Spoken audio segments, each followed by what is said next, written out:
Hello students. तो कैसे हैं आप लोग। आज हम लोग बात करेंगे कुछ इम्पोर्टेंट पॉइंट्स की जो कि रिलेट करता है पिछले टॉपिक से।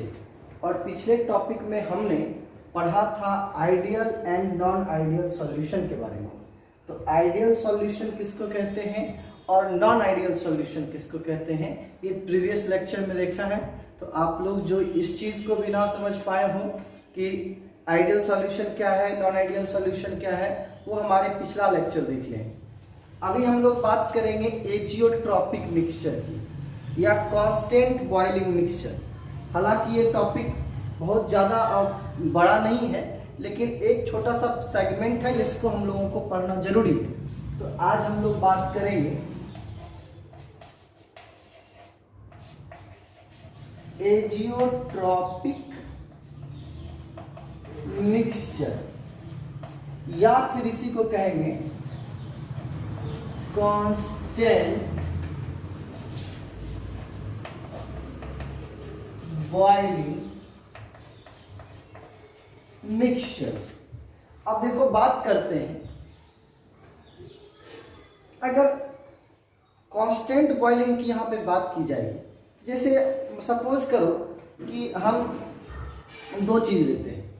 हम ले लेते हैं पहला एथेनॉल और दूसरा ले लेते हैं पानी। दोनों अलग अलग नेचर के हैं और दोनों का बॉइलिंग पॉइंट भी क्या है, अलग अलग है। अगर हम उसको गर्म करेंगे तो एक क्या होगा, इथेनॉल पहले बॉइल होगा और वाटर बाद में। तो फ्रैक्शनल डिस्टिलेशन ये सारे मेथड्स यूज करके हमने पहले क्लासेस में पढ़ा था, उसको अलग कैसे किया जा सकता है। लेकिन अब यहाँ पर बात आ रही है कि जब दोनों का बॉइलिंग पॉइंट सेम होगा तब हम सर कैसे प्रिडिक्ट करेंगे, तो क्या उसका मिक्सचर जो होगा वो क्या होगा। तो उसको हम लोग कहते हैं एजियोट्रॉप्स। तो लिखिएगा एजियोट्रॉप्स का डेफिनेशन लिखिए। Azeotropes are the mixture of liquid, मैं भी लिख दूं क्या, एजियोट्रॉप्स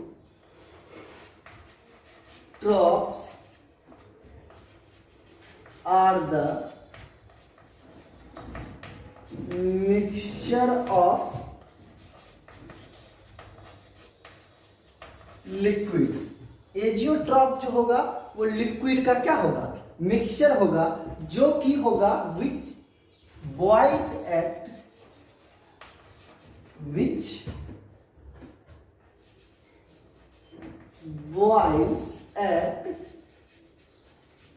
कांस्टेंट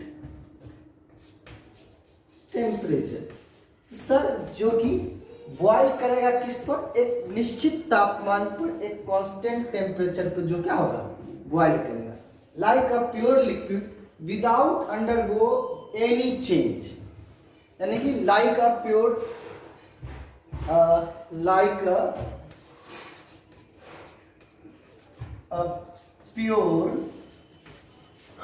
लिक्विड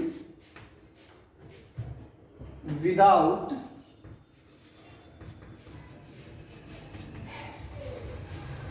अंडरगो या अंडरगोइंग, है ना, मतलब without undergoing any change in composition, go any change in composition, ठीक है ना। बिना अपने कंपोजिशन में चेंज किए हुए वो क्या होता है कि कांस्टेंट टेम्परेचर पे क्या होने लगता है, बॉयल होने लगता है। जब दो सब्सटेंस का लगभग ऐसा कहें कि सर बॉइलिंग पॉइंट जब दो सब्सटेंस का सेम होगा, तो इन दैट केस हम लोग क्या करेंगे, उसको कैसे कहेंगे, तो उसको हम लोग कहते हैं एजियोट्रॉपिक मिक्सचर कहते हैं। और जो ऐसा करते हैं उसको क्या कहते हैं, एजियोट्रॉप्स कहते हैं। अब ये एजियोट्रॉप्स दो टाइप के होते हैं। पहला होता है मैक्सिमम बॉइलिंग एजियोट्रॉप्स, ठीक है। एक हो गया आपका मैक्सिमम बॉइलिंग एजियोट्रॉप्स, बहुत ज्यादा गर्मी है इसलिए थोड़ी फैन की आवाज आएगी आप लोग। मैक्सिमम बॉइलिंग एजियोट्रॉप, और दूसरा आ जाता है हमारा जिसको हम लोग कहते हैं मिनिमम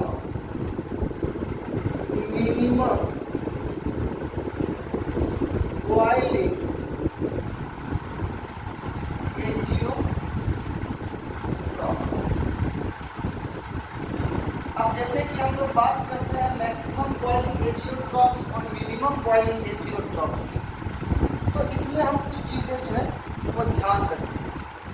मैक्सिमम बॉइलिंग एजियोट्रॉप्स का मतलब क्या हो गया, ठीक है, यानी कि जो एजियोट्रॉप्स जो बने उसका बॉइलिंग पॉइंट जो होगा वो क्या होगा, मैक्सिमम। हालांकि ये बहुत बड़ा टॉपिक नहीं है, बहुत छोटा सा है, लेकिन इसको अब इसमें हम लोग एक ही लाइन में इसको डेफिनेशन डिफाइन करने के क्या करते हैं, इसी करते हैं कि non ideal solution having negative deviation, जो कि नॉन आइडियल सॉल्यूशन जो कि नेगेटिव डेविएशन है, इसको ऐसे लिख सकते हैं नॉन आइडियल सॉल्यूशन, जो कि non ideal solution. Ideal non ideal का मतलब है having negative deviation, negative deviation.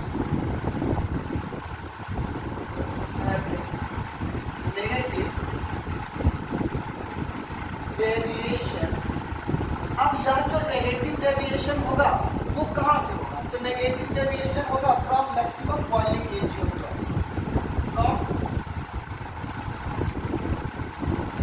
Maximum boiling azeotropes. इसका मैक्सिमम बॉइलिंग एजियोट्रॉप्स करेगा, यानी कि नेगेटिव डेविएशन होगा नॉन आइडियल सॉल्यूशन।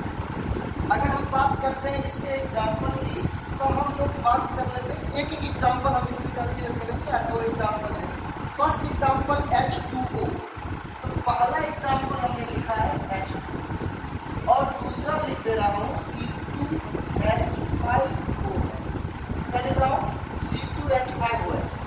फर्स्ट वाले वाटर सब लोग जान रहे हैं जिसको, और इसका हो जाएगा इथेनॉल। अब वाटर का जो बॉइलिंग पॉइंट है, केल्विन की अगर बात करेंगे तो केल्विन में बॉइलिंग पॉइंट कितना हो जाएगा, 373 केल्विन।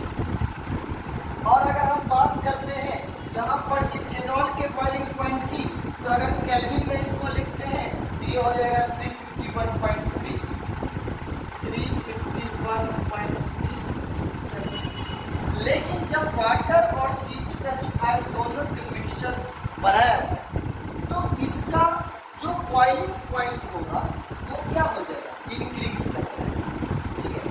अगर मान लीजिए बॉइलिंग पॉइंट की बात करते हैं, तो अगर देखो यहाँ पे बॉइलिंग पॉइंट की बात करोगे, सॉरी एक मिनट, ये हम H2O ले लिए और दूसरा ले लो HCl, तो नेगेटिव डेविएशन का एग्जांपल HCl होता है, बहुत हम पॉजिटिव डेविएशन करेंगे, ठीक है। HCl का कितना होता है, ये होता है 188 केल्विन, ये होता है 188 केल्विन। अब जब बात करेंगे दोनों के टेम्परेचर की, 373 और 188, ठीक है। देखो अब देखो यहाँ पर दोनों, अब इसका जो जब मिक्स किया तो मिक्स करने के बाद सर इसका जो बॉइलिंग पॉइंट होगा वो बॉइलिंग पॉइंट क्या हो जाएगा, तो ये चेंज होकर आपका आ जाएगा लगभग एजियोट्रॉप्स जो होगा इसका ड्रॉप्स, ये लगभग 380 केल्विन के आसपास आ गया है ना, या 380, 300 ज्यादा हो गया, 380 के आसपास रहता है, ये लगभग एग्जैक्ट हो जाएगा 383 केल्विन। अब देखो ना इसका बॉइलिंग पॉइंट कितना है, ना इसका बॉइलिंग पॉइंट कितना है, यानी कि यह जब मिक्सचर बना तो इस दोनों के मिक्सचर बनने के बाद बॉइलिंग पॉइंट क्या हो रहा है, इंक्रीज कर गया, यानी कि इसी को हम लोग क्या कहते हैं, मैक्सिमम बॉइलिंग एजियोट्रॉप्स। दूसरा भी एग्जांपल ले सकते हैं, एक आप ले लो क्लोरोफॉर्म, देखो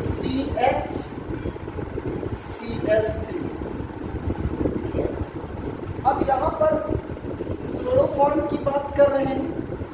अब इस क्लोरोफॉर्म में जब बात करोगे, ठीक है, तो इस क्लोरोफॉर्म का जो बॉइलिंग पॉइंट होगा वो कितना हो जाएगा?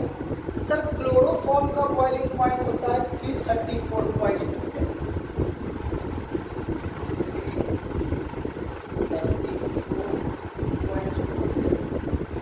अब इसी के साथ एक दूसरा मिलाते हैं जिसका नाम रख दो एसीटोन।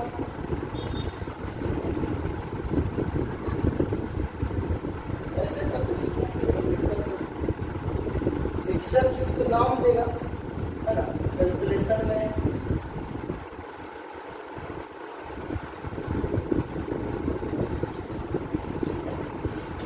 अब देखो एसीटोन, एसीटोन का जो अगर हम बात करेंगे उसके बॉइलिंग पॉइंट की, तो बॉइलिंग पॉइंट इसका 329.1 केल्विन के आसपास होता है।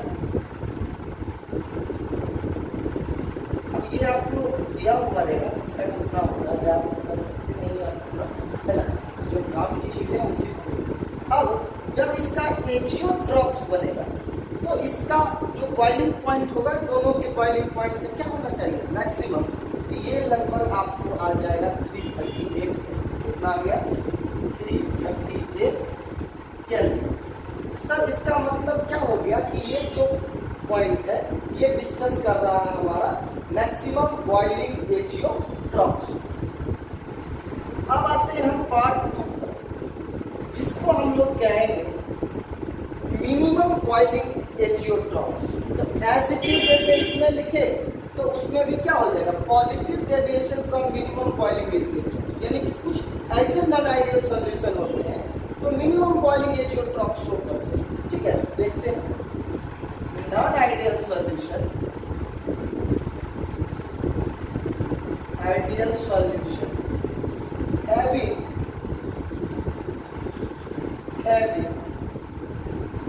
पॉजिटिव डेविएशन, जो कि पॉजिटिव डेविएशन शो करेगा from maximum, from minimum boiling azeotropes. ठीक है, अब ये बात तो आप यहाँ पे जान चुके हैं, मैक्सिमम बॉइलिंग एजियोट्रॉप्स, है ना, जो नॉन आइडियल सॉल्यूशन का नेगेटिव डेविएशन करेगा तो वो क्या करेगा? Positive deviation. एक एग्जांपल इसमें लेते हैं, H2O और C2H5OH। वाटर का जो बॉइलिंग पॉइंट होता है 373 केल्विन होता है, आप लोग अच्छे से जान रहे हैं। और जो इथेनॉल का जो बॉइलिंग पॉइंट होता है 351.3 केल्विन होता है। ये हो जाएगा कितना? 351.3 केल्विन। अब दोनों को एजियोट्रॉप्स बनाते हैं वो आता है लगभग 350 से 351 केल्विन के बीच में। तो उस कंडीशन में यह जो होगा इस दोनों से क्या है? कम है, इसको हम लोग कहेंगे मिनिमम बॉइलिंग एजियोट्रॉप्स। एक और एग्जांपल इसी में कंसीडर करते हैं पॉजिटिव डेविएशन में। और क्या क्या हम लोग कंसीडर, जैसे मान लो इथेनॉल और बेंजीन, बहुत अच्छा एग्जांपल था, तो हम यहाँ पर लिखते हैं इथेनॉल और यहाँ पर लिख दिया हमने बेंजीन। इथेनॉल का यहाँ पर देख चुके हो 351.3 केल्विन, और जो बेंजीन होंगे उनका होता है, उसका भी लगभग बराबर होता है ऑलमोस्ट 353.2 केल्विन। ठीक है, दोनों का हमने लिख दिया। जब दोनों को मिक्स करेंगे तो उस कंडीशन में इस दोनों के एजियोट्रॉप्स का बॉइलिंग पॉइंट क्या आना चाहिए? कम आना चाहिए। ये आता है, देखा गया 340.8 केल्विन। ठीक है, तो अब देखो, अब आप इस दोनों पॉइंट से ये आप आसानी से समझ सकते हो कि सर एजियोट्रॉपिक मिक्सचर जो होता है वो तब होता है जब दो मिक्सचर का ऑलमोस्ट लगभग ऐसा कहो कि सर मिला जुला सेम रहता है, और जब मिलाते हैं तो क्या होता है कि उसका बॉइलिंग पॉइंट कम होता है, ज़्यादा होता है। अब पहचानने के लिए आप आइडियल और नॉन आइडियल सॉल्यूशन के बारे में आप अच्छे से पढ़े हुए होंगे, वहाँ से आप अच्छे से कंसिडर कर सकते हैं। एक बार आपका कॉपी कर ले, तब मैं फिर इसको बिठा के आएगा।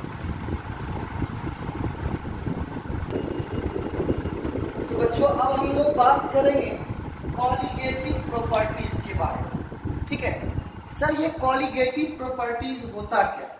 कॉलिगेटिव प्रॉपर्टी, अब हम इसको दूसरे तरीके से बताते हैं। यह एक तरह का सॉल्यूशन का नेचर है। अभी मैं आपको एक बात बता दूं कंफर्मली कि यह जो है इस चैप्टर का काफी इंपॉर्टेंट टॉपिक है और इसी टॉपिक के अकॉर्डिंग आप लोग वर्क करते हैं, इसी को पढ़ना है। ठीक है, तो अब आ रही है बात कॉलिगेटिव प्रॉपर्टीज की। तो कॉलिगेटिव प्रॉपर्टीज कहते किसको?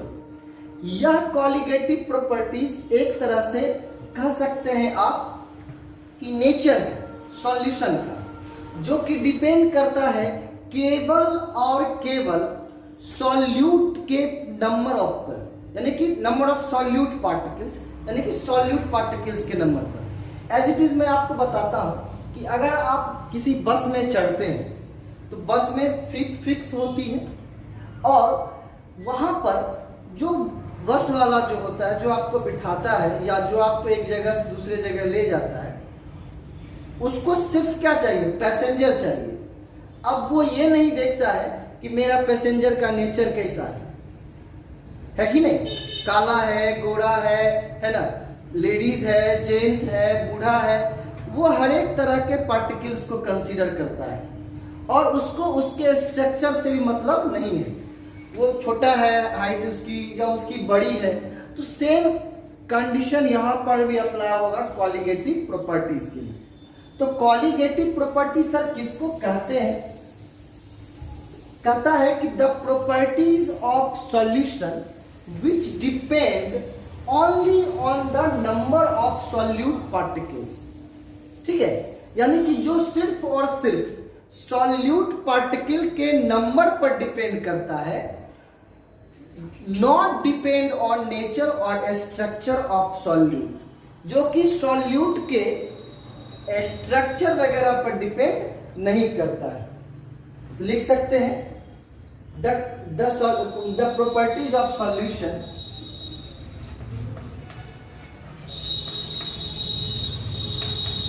The properties of solution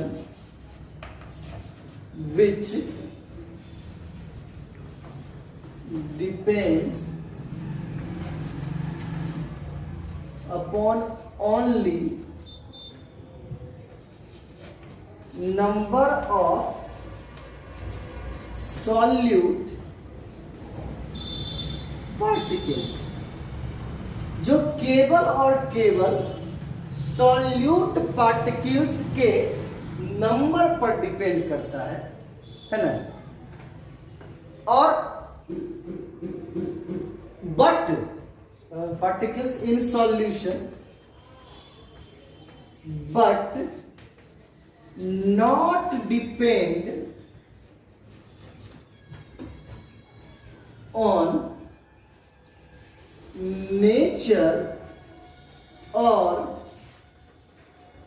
structure of solute, जो कि सॉल्यूट के नेचर और स्ट्रक्चर पर डिपेंड एकदम से नहीं करता है, यानी कि नॉट डिपेंड ऑन नेचर और स्ट्रक्चर ऑफ सॉल्यूट। तो आप इस बात को समझ गए हैं। हालांकि ये डेफिनेशन सिर्फ समझाने के लिए काफी था और मैंने जो आपको एक एग्जांपल दिया कि बस में जब भी कभी आप बैठने के लिए जाते हैं तो आपसे ये ना पूछा जाता है कि आप काले हैं, गोरे हैं, है ना, सिर्फ वो नंबर पे डिपेंड करता है। अगर सीट भर गई तो आपको नहीं बिठाएगा, सीट अगर खाली है तभी आपको बिठाएगा, यानी कि वो डिपेंड कर रहा है किसके ऊपर? सिर्फ नंबर ऑफ सीट्स के ऊपर। तो यहाँ पर भी ये डिपेंड करेगा नंबर ऑफ सॉल्यूट पार्टिकल्स। आई बात समझ में? अब हम इसमें आते हैं कि कॉलिगेटिव प्रॉपर्टीज कितने टाइप के होते हैं। तो ये 4 टाइप के होते हैं। 4 टाइप्स ऑफ कॉलिगेटिव प्रॉपर्टीज। देखो 4 टाइप होता है कॉलिगेटिव प्रॉपर्टी। पहला relative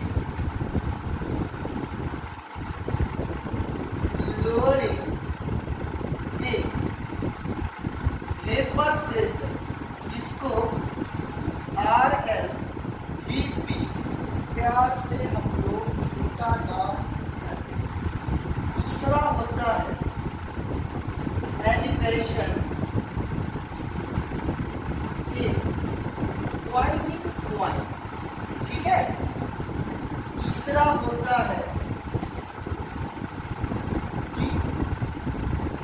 डिप्रेशन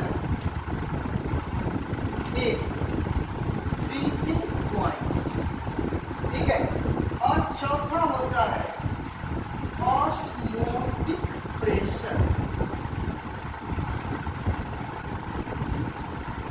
और मैं आपको बता, चाहे आप कंपटीशन के पॉइंट ऑफ व्यू से पढ़ रहे हो, बिहार बोर्ड हो या फिर किसी सीबीएसई बोर्ड से हो, तो वहां पर ये चारों पॉइंट्स आपको एकदम ध्यान में रखना ही पड़ेगा, है ना। अब कहोगे सर ज्यादा क्वेश्चन किससे आ सकता है, तो इसमें प्रोबेबिलिटी ये होती है कि osmotic pressure, relative loading in vapour pressure, किसी भी टॉपिक से अच्छा खासा मार्क्स के क्वेश्चन आपके सामने रख दिए जा सकते हैं। तो आपसे रिक्वेस्ट है एक बार इसको कॉपी कर लें, फिर मैं इसमें relative loading in vapour pressure के बारे में, वेपर प्रेशर के पॉइंट ऑफ व्यू, ठीक है।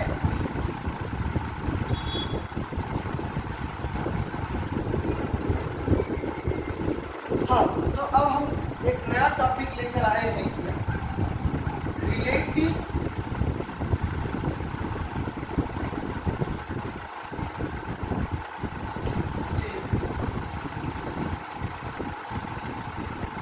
लोअरिंग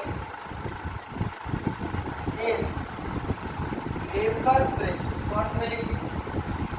सबसे पहले वेपर प्रेशर पढ़ने के लिए हमने आपको क्लास में पढ़ाया हुआ है कि वोलाटाइल रहेगा तब हम लोग कैसे करेंगे और नॉन वोलाटाइल रहेगा तब हम लोग कैसे करेंगे। यहाँ पर बात करेंगे नॉन वोलाटाइल, तो यहाँ पे पहले हमको समझना पड़ेगा vapour pressure of non volatile solute, है ना, in solution. Vapour pressure of non volatile solute in solution के अंदर हम लोग नॉन वोलाटाइल सॉल्यूट को कंसीडर करते हैं।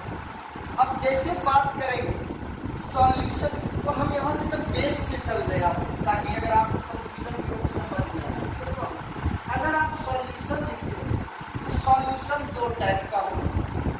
एक सॉल्यूशन में हो जाएगा क्या, सॉल्वेंट, सब लोग जान रहे हैं, और दूसरा क्या हो जाएगा, सॉल्यूट। ना तक कोई दिक्कत नहीं। अब जो सर सॉल्वेंट होगा वो तो कुछ भी हो सकता है ना, वो हो जाएगा। इसको हम लोग हमेशा ध्यान रखना है कि आप फर्स्ट लेक्चर में कह दिए थे कि आप इसको मानेंगे ए और इसको मानेंगे बी, ठीक है।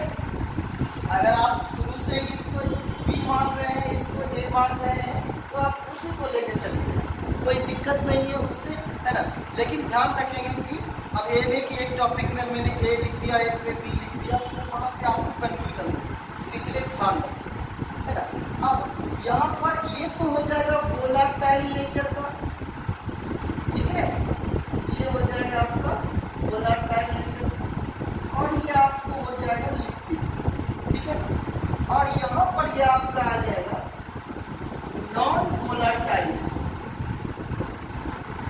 वोलाटाइल, और ये आपको कंसीडर करेंगे सॉलिड, ठीक है, सॉलिड्स, ठीक है। अब यहाँ पर सॉल्वेंट की अगर बात करेंगे तो जनरली सॉल्वेंट में वाटर हो गया, बेंजीन हो गया, यही सब रखेंगे। तो H2O हो गया, है ना, CH3OH हो गया, मिथेनॉल, C2H5OH लिख सकते हैं, ठीक है। फिर C6H6 लिख सकते हैं, C6H5CH3 भी लिख सकते हैं। ये सारे एक्सेट्रा एक्सेट्रा वोलाटाइल सॉल्वेंट को हम लोग ने किया, ठीक है। ध्यान रखना बेटा, इसका मॉलिक्यूलर मास कितना होता है वो आपको ध्यान रखना। और अगर हम बात करेंगे नॉन वोलाटाइल सॉलिड्स की, तो नॉन वोलाटाइल सॉलिड की जब हम लोग बात करेंगे तो वहाँ पे आप रख सकते हैं यूरिया NH2CO NH2,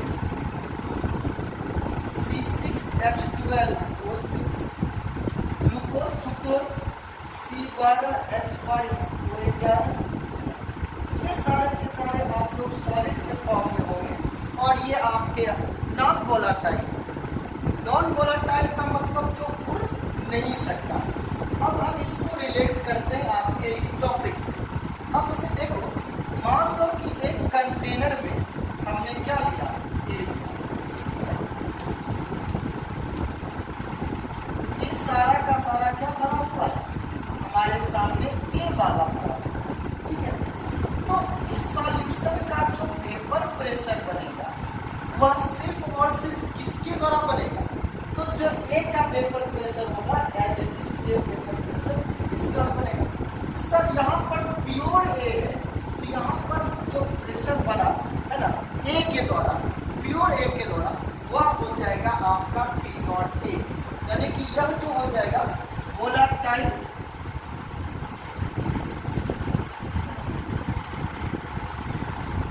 सॉल्वेंट। अगर हम यहाँ से पढ़ते हैं तो इसको, अब अगर हम बात करेंगे बी तो ध्यान रखिए, प्लस हमने क्या किया, कोई बी ले प्लस इसको सॉल्व, यहाँ पर हमने क्या किया, क्या ले लिया, बी ले लिया, कहीं कोई दिक्कत नहीं।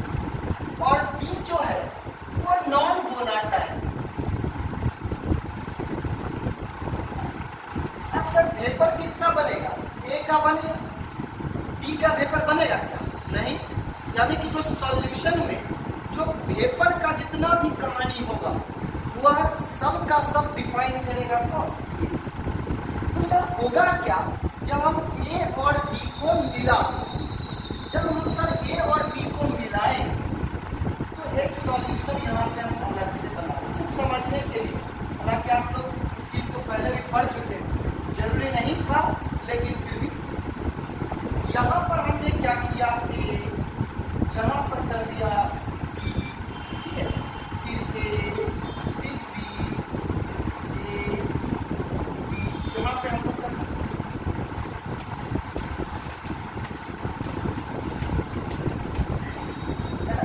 अब देखो, अब बी के आ जाने से सरफेस पर कुछ एक एक पार्टिकल्स यहाँ आ जाएंगे, कुछ यहाँ आ जाएंगे, कुछ यहाँ आ जाएंगे, ठीक है। तो अगर हम ऐसा बात करें सर, तो ये क्या करेगा, बी ए को वेपर में चेंज होने नहीं देगा। ये चेंज कब होगा, एक सरफेस पे होने वाली घटना है, जब तक ये सरफेस पे नहीं जाएगा तब तक तो वेपर में चेंज नहीं होगा। और यहाँ पर ये क्या है, एकदम डीप में है, मिडिल में है। तो यहाँ से अगर हम बात करते हैं तो सिर्फ यहाँ पर जो प्रेशर बनेगा सिर्फ ए के द्वारा और बी के द्वारा, वेपर प्रेशर ऑफ बी कितना हो जाएगा सर, जीरो। बी कुछ नहीं प्रेशर लगाएगा, ठीक है ना, वो क्या हो जाएगा, जीरो हो जाएगा। लेकिन सॉल्यूशन है तो उसने बी नॉट ए बी तो नहीं लिखा जा सकता है। वहाँ पर जो उसका नेचर जो डिफाइन करेगा वो केवल और केवल कौन डिफाइन करेगा, वो सर केवल और केवल ए डिफाइन करेगा। तो इसका जो प्रेशर हो जाएगा, अब सर हम एक बात समझना चाहते हैं, यहाँ पर सर बी नॉट ए हो गया और यहाँ पर बी ए, वो टोटल प्रेशर हो गया मान लो सॉल्यूशन का। इसके अंदर की बात करेंगे ए प्लस बी के, ए प्लस बी को जो हम मिलाते हैं तब। अब देखो, कुछ भी कर लोगे बी तो कुछ ना कुछ पॉइंट जो है, कुछ ना कुछ वेपर प्रेशर को क्या करेगा, प्रभावित करेगा। और जब बी के कारण पूरा प्रेशर, वेपर प्रेशर इफेक्टेड होगा, तो हम लोग आराम से ऐसा लिख सकते हैं कि B not A is, B not A is greater than B A. क्या लिख सकते हैं, लिख सकते हैं ये कि B not A is greater than, समझ रहे बात को। अब देखो, जब भी किसी सॉल्यूशन के अंदर नॉन वोलाटाइल सॉल्यूट को डिसॉल्व कराओगे तो उसके वेपर प्रेशर में कुछ ना कुछ लोअरिंग आएगा। वेपर प्रेशर में लोअरिंग का मतलब ये होगा कि उसका वेपर प्रेशर क्या हो जाएगा, डिक्रीज कर जाएगा। तो आप वहाँ पर डिक्रीज की ही बात कर रहे थे, यहाँ पर B not A is greater than B, आई बात समझ में। और एक यह वेपर प्रेशर जो है वो क्या हो जाएगा, लो हो जाएगा, कम। अब अब हम इसके अगले पॉइंट पर आते हैं, आप लोगों के सामने आप लोग देखते हैं, और जो लोग लिखना चाहते हैं तो लिख, ये लिख लीजिए जैसे बेटा। अब रुक जाओ, स्क्रीनशॉट ले लो या फिर स्टॉप करके वीडियो आप यहाँ लिख लो, फिर आगे बढ़ते, ठीक है।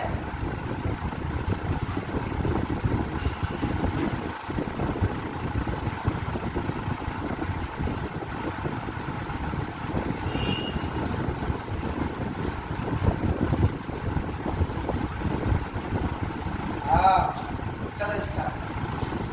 अब देखो, अब ये तो हम लोग जान गए कि लो करेगा।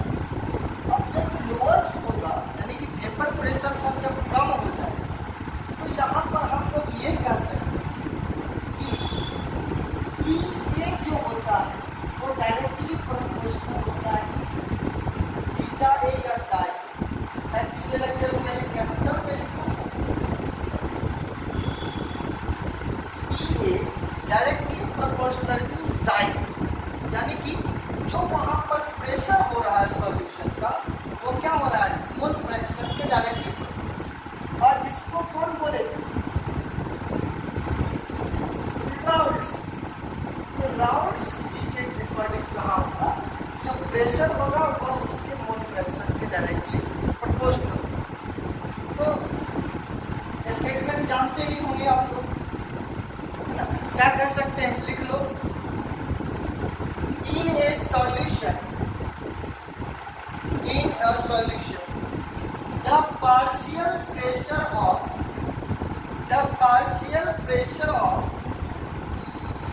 partial vapor pressure of each volatile component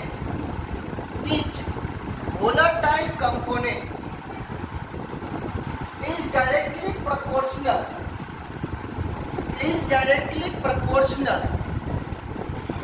to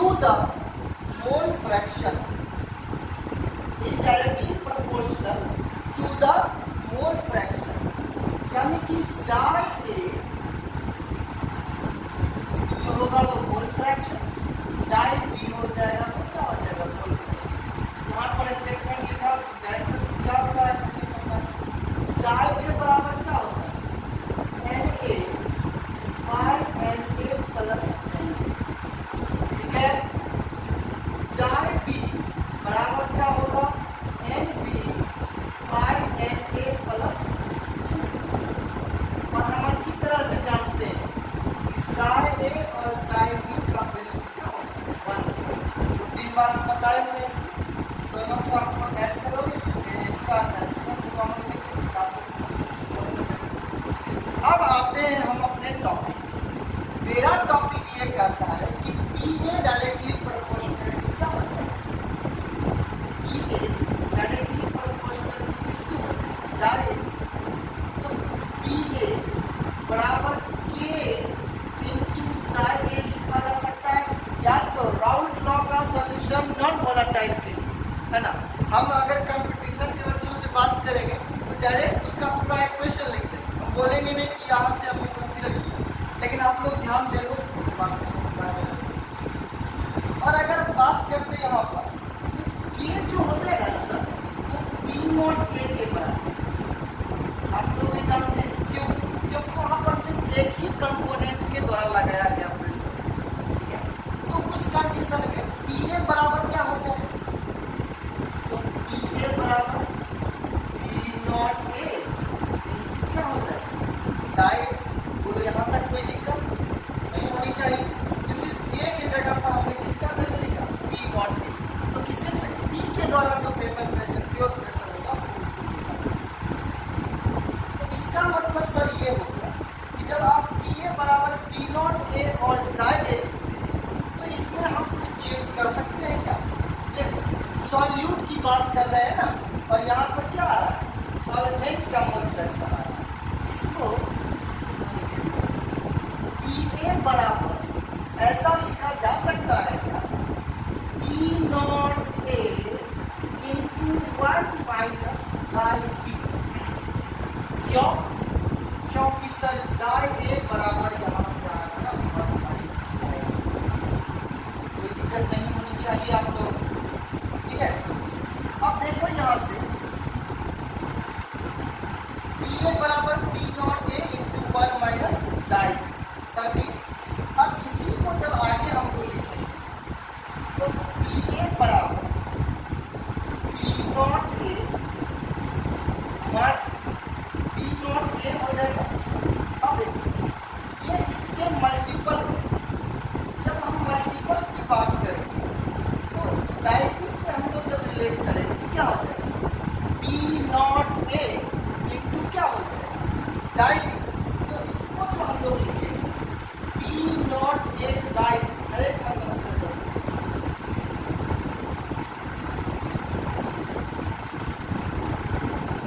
थोड़ा सा short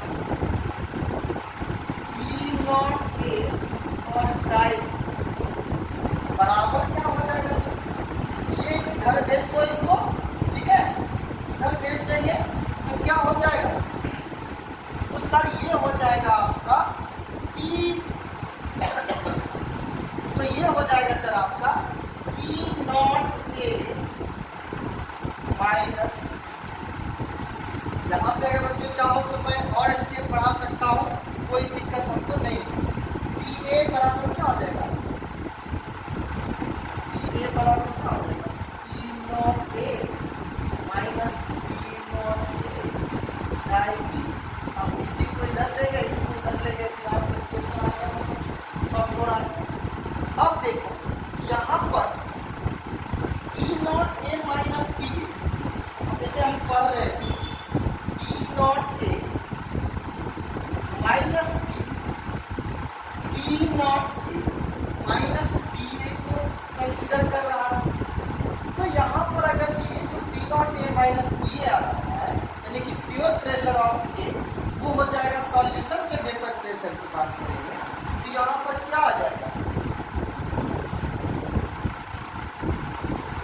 lowering in vapour pressure. Sir vapour pressure low हो रहा है, लोअरिंग इन वेपर प्रेशर आ रहा है। सर जब लोअरिंग इन वेपर प्रेशर आए तो उस कंडीशन में ध्यान से रखना, लोअरिंग इन वेपर प्रेशर और relative lowering in vapour pressure कभी कभी आपको कॉन्सेप्चुअली फंसा सकता है। ये कहेगा कि लोअरिंग इन वेपर प्रेशर और relative lowering in vapour pressure option में दे देगा, या फिर ऐसा दे देगा कि बताओ इसमें से कौन सा वेपर मतलब कॉलिगेटिव प्रॉपर्टीज नहीं है, which of the following is not a colligative properties. आपको 4 ऑप्शन दे देगा, इसमें दे देगा लोअरिंग इन वेपर प्रेशर। तो लोअरिंग इन वेपर प्रेशर कभी भी कॉलिगेटिव प्रॉपर्टी नहीं है, वो है relative lowering in vapour pressure. क्योंकि यहां से आप लोग कंसीडर कर सकते हो कि सर वेपर प्रेशर कम हो जाएगा, तो यहाँ पे हम लोग अब देखो अभी इसमें थोड़ा हम चेंज करते हैं, रिलेट करते हैं। अगर मान लो कि जाई बी को हम यहाँ पे लिखेंगे तो क्या हो जाएगा, वो हो जाएगा हमारा P not A minus P A by क्या हो जाएगा, पी नॉट ए। बात समझ में आ रही है आपको, P not A minus P A by P not ए, यानी कि यह जो हो जाएगा ये हो जाएगा, ये रिलेट कर रहा है किससे, इससे, तो इसका मतलब हो जाएगा relative lowering in vapour pressure. और relative lowering in vapour pressure जो हो जाएगा वही आपका क्या हो जाएगा, एक तरह का कॉलिगेटिव प्रॉपर्टी होगा। तो इसका नाम हो जाएगा relative lowering in vapour pressure. ये फॉर्मूला आप लोग जरूर से जरूर याद रखोगे, जरूर से जरूर याद रखोगे। इसको हम इधर से, ठीक है, ये लिखना, ये लिखना, फिर से समझ लीजिए आप अच्छे से। हमने कहा एक सॉल्वेंट एक सॉल्यूट। सॉल्वेंट कैसा, वोलाटाइल, सॉल्यूट कैसा, नॉन वोलाटाइल। दोनों मिलाएंगे तो कुछ इफेक्ट होगा, जिसमें पी नॉट ए जो होगा वो ज्यादा होगा और पी ए होगा वो कम होगा। P A directly proportional to जाए। क्यों? क्योंकि यहाँ पे राउट लॉ क्या कहता है राउट लॉ कहता है कि वेपर प्रेशर वोलेटाइल का जो होगा वो उसके मोल फ्रैक्शन के या कंपोनेंट का जो होगा वो उसके मोल फ्रैक्शन के डायरेक्टली प्रोपोर्शनल होगा। और बात जब डायरेक्टली प्रोपोर्शनल के लिए करेंगे तो जाई ए बराबर क्या हो जाएगा, Na by Na plus Nb, chi B बराबर Nb by Na plus Nb। Confirm यहां तक? जाई ए प्लस जाई बी बराबर क्या हो गया, 1। अब यहां पर क्या करते हैं, Pa डायरेक्टली प्रोपोर्शनल टू जाई ए, Pa बराबर K इंटू जाई। K इक्वल टू क्या हो जाएगा, P नॉट ए, Pa बराबर P नॉट ए इंटू जाई ए, Pa बराबर P not A into 1 minus जाई बी चेंज कर दिया यहाँ पे थोड़ा सा मैंने कट किया। उसके बाद P नॉट ए जाई बी बराबर क्या हो जाएगा, P not A minus Pa, loading in vapour pressure किया, जाई बी बराबर क्या हो जाएगा, P not A minus Pa by P not A. ये हो जाएगा लोअरिंग इन वेपर प्रेशर, दिखा रहा है कि वेपर प्रेशर लो हो रहा है और यह इससे रिलेट करके दिखा दिया, इसको हमने कह दिया relative loading in vapour pressure. और relative loading in vapour pressure is a important qualitative.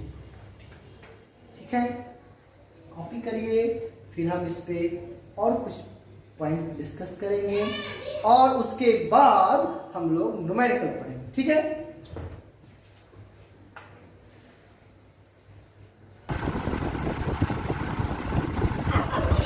Start करते हैं हम लोग एक न्यूमेरिकल क्वेश्चन आप लोग सामने आ रहा है। द वेपर प्रेशर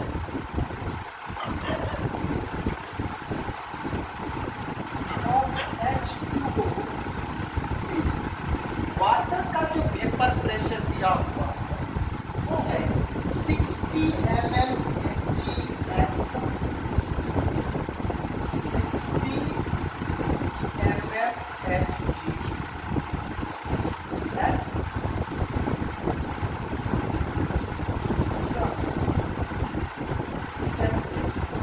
एक आपको पैटर्न हम बता रहे हैं, बहुत आसान क्वेश्चंस आते हैं, फंसोगे किसमें आप, मोल वाला पॉइंट। ठीक है, क्या आ जाएगा आपका 60 mm Hg।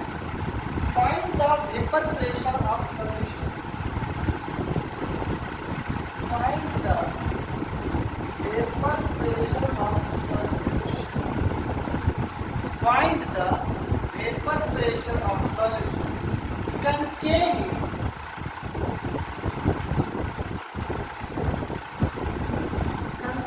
जो कंटेन करता है कितना urea,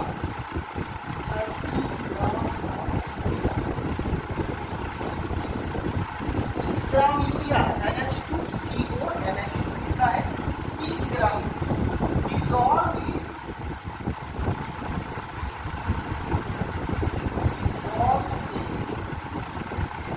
72 gram.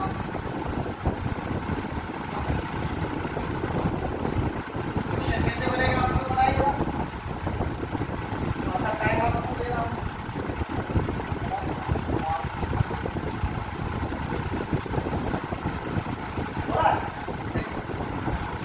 E not A कितना आ गया, 60 mm Hg, क्योंकि ये तो ठहरे आ गया यूरिया, हाँ ये हो जाएंगे नॉन वोलेटाइल और ये हो जाएंगे वोलेटाइल। तो हमको निकालना क्या है, तो पीए निकालने से पहले क्या करना पड़ेगा, जाई ए और जाई बी निकालना पड़ेगा। ठीक है, जाई ए कैसे, ए का मतलब क्या हो जाएगा, वाटर। सबसे पहले जाई निकालने के लिए मोल निकालना पड़ेगा, है कि नहीं, दोनों का मोल निकालेंगे तो थोड़ा सा शॉर्ट में कैलकुलेट करते हैं। तो ठीक है, इसका मतलब क्या हो जाएगा, Na बाय Na प्लस क्या हो जाएगा Nb, और नंबर ऑफ मोल्स बराबर क्या होता है, मास अपॉन मॉलिक्यूलर मास। तो A हो गया इसमें वाटर, ये वाटर को आपने लिया है, वाटर का मास कितना है, वाटर का मास यहाँ पर कितना है, वाटर का मास दिया हुआ है 72 बाय मोलर मास 80।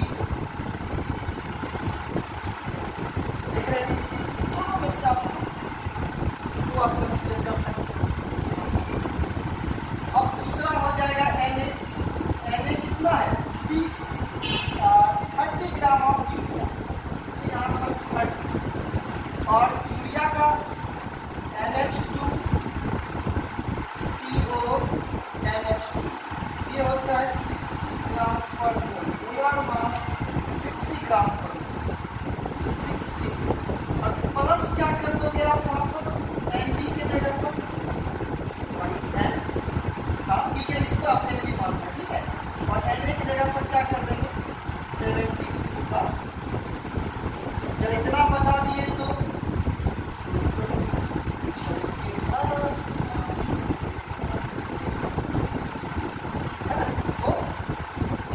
अच्छी तरह से काट के रखोगे।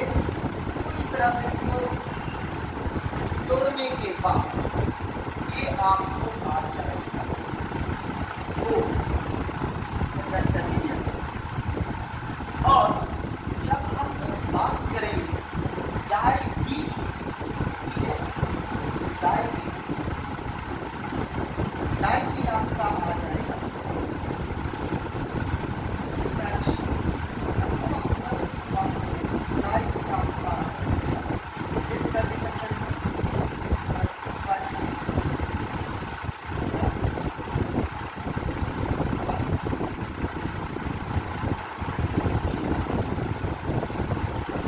इसको कैलकुलेट करो, ये आ जाएगा आपका 0.5। कैलकुलेट करना जाए और जाएगी का वैल्यू हमारे पास। अब हम एक फॉर्मूला पढ़े थे, वो क्या था? वो फॉर्मूला था P0A minus PA by P0A equals to sine. ठीक है ना, P0A की जगह पर क्या लिख देंगे 60 माइनस PA बाय 60 और जाई बी का वैल्यू कितना? 0। ऐसे करो, जाई बी का 0.5, दोनों के मोल्स आते हैं, इसको ऐसे करो,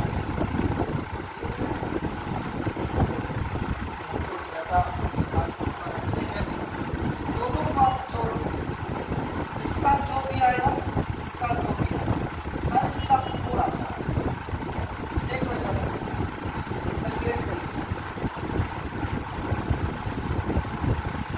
अरे ये लिखेंगे, एक के लिखा लिखेंगे, मतलब ये 4 हो जाएगा, 30 में का 0.5 हो जाएगा, सीधे लिखा बताइए। हाँ इतना भी अगर पूरा लिखना सीधे यहाँ पर 4 आ रहा है, Na 4 आ रहा है, ऐसे लिखो Na, सॉरी हम B से साइन B NB आप 20 के साथ है ना, तो वहाँ पे क्या करेंगे नंबर ऑफ मोल्स निकालना है, हमने पूरा कहाँ पे आ जाएगा B के लिए 0.5 और A के लिए 4 प्लस 0.5 इसको करोगे आप तो ये आपको आ जाएगा 1/9 आ जाएगा, ठीक है। ये यहाँ से आपको 1/9 आ जाएगा, 1/9 थोड़ा मान देना, कोई दिक्कत नहीं, हमने पूरा लिख रहा था चाहे एक ही से क्यों ना बता। तो यहाँ पर इसके जगह पर क्या लिख देंगे, इसके जगह पर 1/9। आप इधर से इधर करोगे, टोटल कैलकुलेट जब आप लोग करोगे तो आपको एक रिलेशन आएगा जिसमें PA का वैल्यू जो हो जाएगा, आप गुना भाग तो कर सकते हैं ना, 54 माइनस PA बटे 60 है ना, 1/3 कितना आ जाएगा 160/3 आ जाएगा, 160/3। अब PA के वैल्यू PA से यहाँ पर हो क्या गया, इसको आप डिवाइड कर दो, 3 4 या 12 4 24 16 3 25 15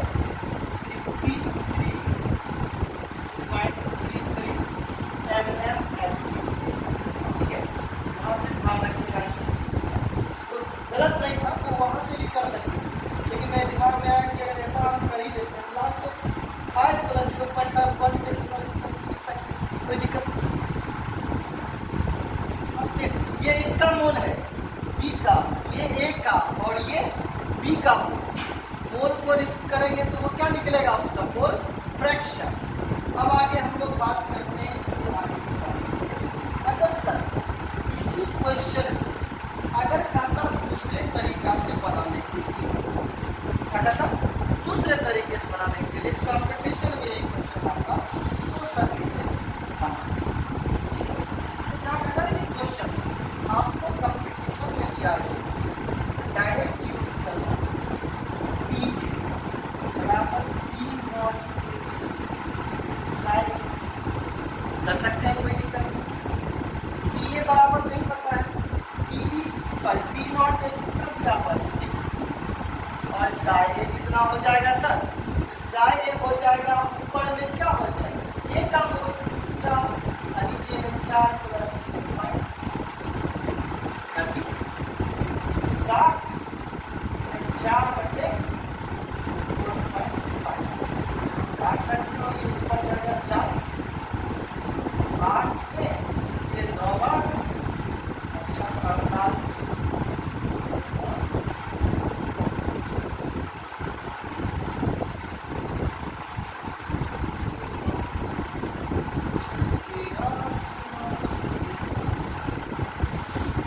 अब देखो इधर से बना सकते हो इधर से बना सकते हो, ठीक है। लेकिन डाटा क्लियर होना चाहिए, अगर क्लियर नहीं होगा तो आप सीखने के टर्म में पूरे प्रोसेस से चले, जब आप उस पर प्रैक्टिस हो जाएगी तब आप लोग ठीक है। बता लीजिए बहुत सारे क्वेश्चंस हैं, आप लोग उनसे भी करिए और एक पैटर्न आप यहाँ पर देखिए, ठीक है। इस सेकेंड में डायरेक्ट हम पी ए बराबर P not A into sine और हो गया।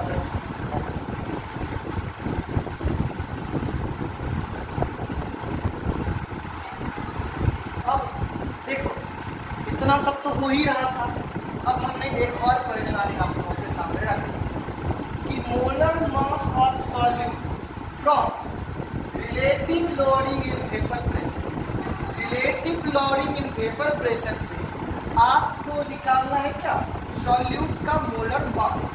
तो आप लोगों को बताने की जरूरत नहीं है मुझे सॉल्यूट मोलर मास वगैरह क्या हो, तो अभी हम लोग डायरेक्ट आएंगे उसको क्या पढ़े P not A minus P A by P not A equals to क्या पढ़े, ठीक है। अब इस महाशय को यही बना लेना क्या मोलर मास ऑफ सॉल्यूट। अब आपको बताने की जरूरत नहीं होगी कि साइन पी को हम ऐसे लिख सकते हैं क्या, बार बार ये नहीं लिखेंगे, आपको समझना तो W समझ रहे हो ना P बाय M जी, तो ये क्या हो जाएगा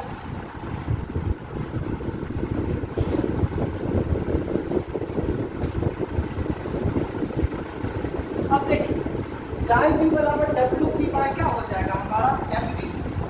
अब यहां से करेंगे तो इसको W A solvent by M A plus W B by M B, कहीं कोई दिक्कत नहीं, मोलर मास मास।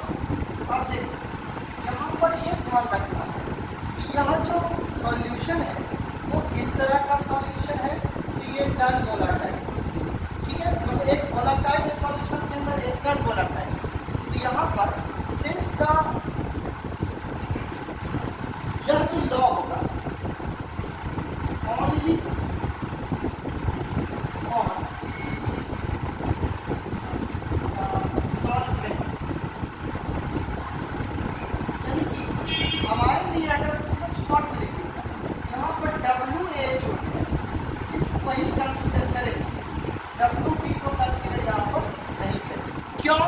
क्योंकि वह जो है नॉन वोलेटाइल। तो यहाँ पे अगर हम बात करते हैं अगर W A by M A plus W B by M B, तो ये कितना हो जाएगा 0। W A by M A plus ये 0 बराबर क्या हो जाएगा डब्ल्यू ए बाय क्या हो जाएगा डब्ल्यू ए बाय, आप इसको समझ सकते हैं।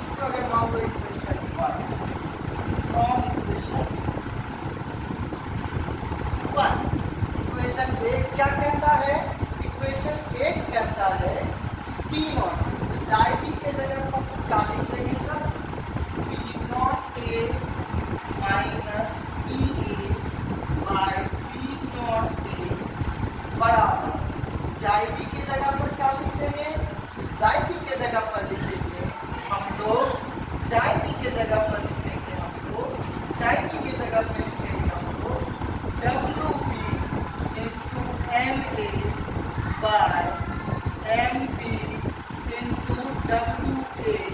अब हमको निकालना क्या है, मोलर मास ऑफ सॉल्यूट, यानी कि मोलर मास सॉल्यूट का क्या हो जाएगा, एम बी। तो एम बी बराबर क्या हो जाएगा सर, ये हो जाएगा W B into M A by M B के जगह पर लिखेंगे P not A minus P A by P not A into W A, ये हमारा निकल जाएगा मोलर मास। अब आपको यहाँ से जिस किसी को भी निकालने के लिए कहेगा आप लोग अपनी सुविधा के अनुसार निकाल सकते हैं, ठीक है। कॉपी करिए, फिर मैं न्यूमेरिकल देकर सेशन को एंड करता हूँ। काफ़ी लंबी वीडियो बन चुकी है, आप लोग continue.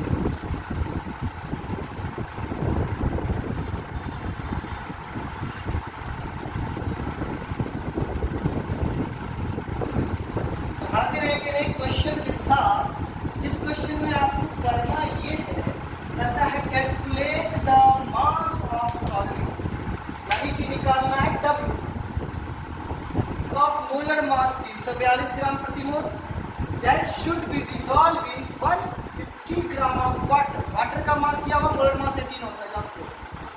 To reduce its vapour pressure 22.8, तो वेपर प्रेशर जो लोअर होता है वो 22.8 होता है और प्योर वाटर का 23.75 तौर दिया हुआ है। तो क्या आप इसके मोलर मास बता सकते हो, है ना, एकदम बता दोगे, ठीक है। क्वेश्चन लिख लीजिए अच्छे से।